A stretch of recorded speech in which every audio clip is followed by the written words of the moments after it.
welcome back to Neural Intel. Today, we're diving into a really cool architectural pattern that flips the script on how we use LLMs. So here's the hook. What if you could take that chaotic mess of notes, articles, and code you've saved and turn it into a self-organizing knowledge base that actually improves itself? The problem, right, is that we're all fighting a losing battle with information overload. We copy-paste things, the context gets lost, and it all just becomes a digital graveyard. The solution we're going to explore is a new pattern called the automated architect.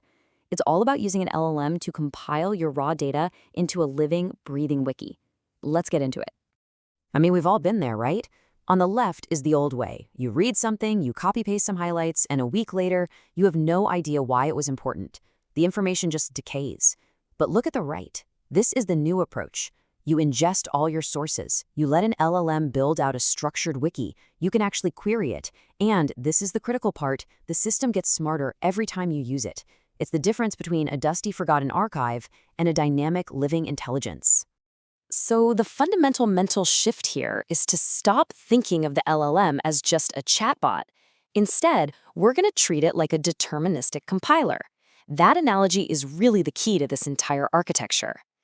So what exactly do we mean by LLM Compiler? Well, think about how a code compiler works. It takes human-readable source code, C++ or Python, and turns it into an executable binary that a machine can run. This process does the exact same thing, but for knowledge. It takes all your unstructured data, articles, papers, repos, you name it, and compiles it into a structured, interlinked wiki that a machine can actually understand and query. The whole workflow is actually pretty straightforward when you break it down. It's just 3 main steps. First, ingest. This is where you just gather up all your raw source material. Second, compile. This is where the LLM does all the heavy lifting. It reads everything, builds the wiki pages, creates the summaries, connects the dots. And third, view.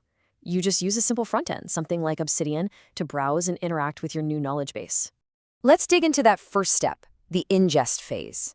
This is basically sourcing your code. You're just dumping everything, articles, papers, whatever, into a raw directory. The source material mentions using a simple tool like the Obsidian web clipper, which is pretty handy. But here's a key technical detail you don't want to miss. You have to download all the images and save them locally. This is absolutely crucial if you want the LLM to be able to see and reference them when it's building out the wiki. And this brings us to probably the most important shift in mindset. In this system, the LLM is the sole author. It owns the compiled wiki. Your job completely changes. You're no longer a note-taker or an editor meticulously curating information. You become the architect. You're designing the system, directing the information flow, and crafting the queries. You're working on the system, not in it. That's a huge difference. Okay, so we've got the static architecture laid out. But where this thing really comes alive is when you start using it. This isn't just some write once, read many archive.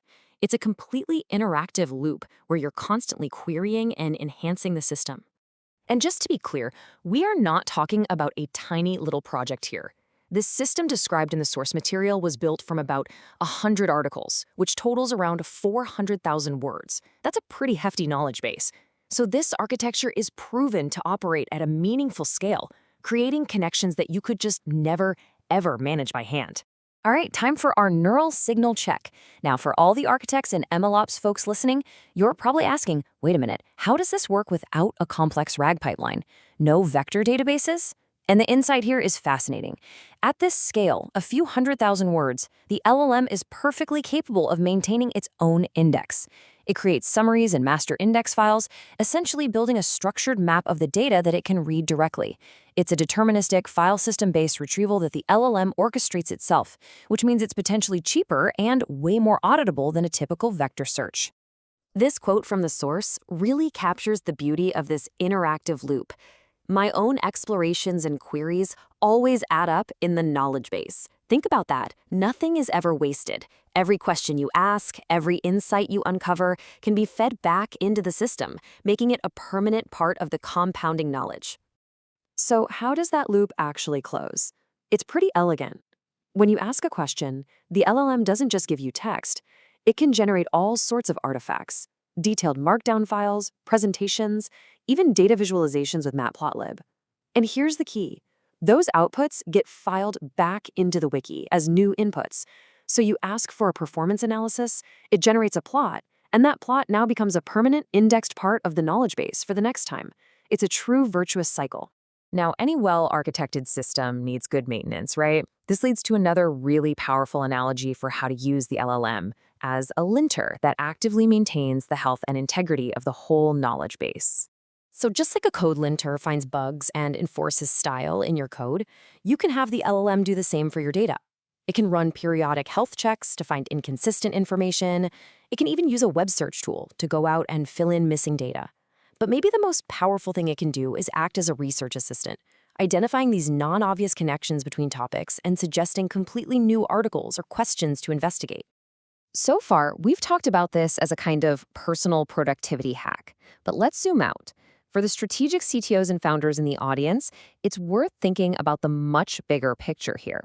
What happens when this idea graduates from a bunch of scripts to a real productized system? And the source material puts it perfectly with this quote. I mean, yeah, you can start this as a hacky collection of scripts on your own machine, but the underlying pattern is so powerful. Just imagine this scaled up to the enterprise level. You could build a self-maintaining, self-improving institutional brain for an entire company. And this is where we get to the really forward-looking part, especially for the researchers tuning in. The ultimate endgame here is to break free from the limitations of finite context windows. How? By using this beautifully curated, structured wiki to generate high-quality synthetic data that you can then use to fine-tune a model. You're no longer just temporarily stuffing context into a prompt. You're permanently embedding that domain knowledge right into the model's weights. Which, of course, leads us to this final, pretty mind-bending question. What's the next logical step? Well, you'd have the system analyze its own knowledge graph to figure out what it needs to learn, and then autonomously generate the perfect question and answer pairs for its own fine-tuning. So what if your knowledge base could write the very data needed to teach a new model everything it knows? That's when you go from a knowledge management tool to a truly self-improving intelligence. A fascinating place to leave it. Thanks for joining us. We'll see you next time.